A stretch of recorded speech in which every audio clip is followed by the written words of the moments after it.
So let's start off with the most well-known one, Pompey, Gnaeus Pompeius Magnus, also as most who know this history would know him as Pompey the Great, who rose to prominence in the later half of the Roman Republic through, an extensive history of high-profile military and political achievements that, as we're going to see in the future, laid to the kind of the groundwork of an alliance with Julius Caesar.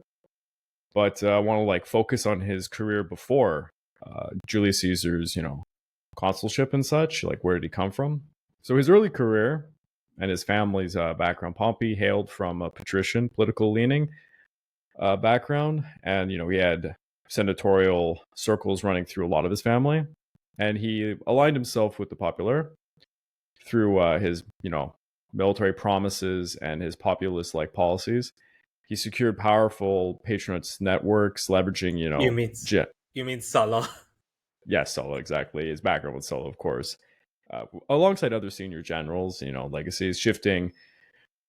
He comes for a better part of his life. He's undergoing a tumultuous period, which was the Sullan era, which, for both military and political reasons, was chaotic, to say the least. His first major command was during the Italian campaigns, where that was his initial rise, as you could see it.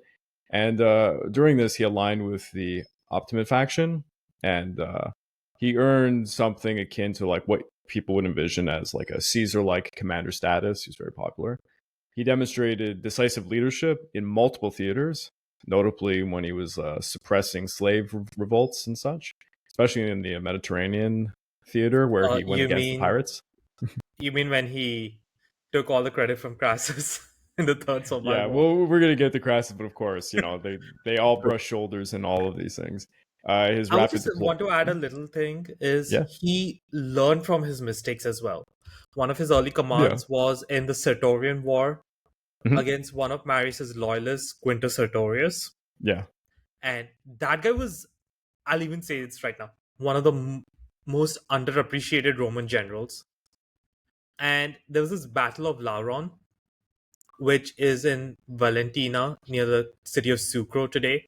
mhm, He engages Pompey with 20 to 30,000 men against a similar, slightly larger force. And he lost just a few hundred men, inflicting over 10,000 casualties on Pompey. It was a massive defeat impressive. for Pompey. Yeah, But Pompey learned, and then he actually began to use political subterfuge to kind of get Sertorius removed from power and later killed. yeah, And his subordinates were absolutely useless in comparison to Sertorius. yeah. Again, we've already mentioned this in previous episodes. It's a unique time in history because these generals also have to be politicians. It's almost like a 50-50 balance.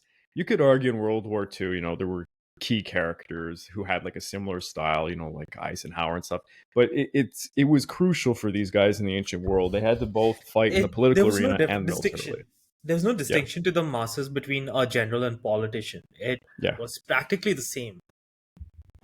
And it definitely shows who is capable of achieving certain statuses and who can receive certain posts, because you have to be good in both fields. It's very interesting, and it's something people have to be reminded of.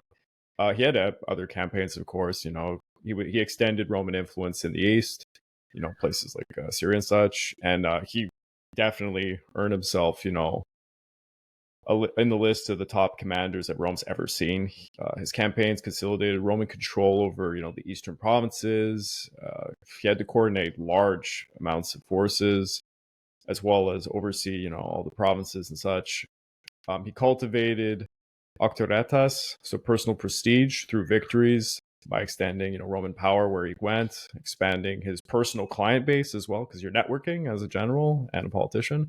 His success abroad translated into domestic leveraging, enabling him to exert a lot of influence over, Senate decisions and the public opinion. Even though politically he wasn't that great of a speaker, was he? He's He he was wasn't, but better on the field of battle. he was a great administrator. Like the way he Yeah. reformed the East was amazing.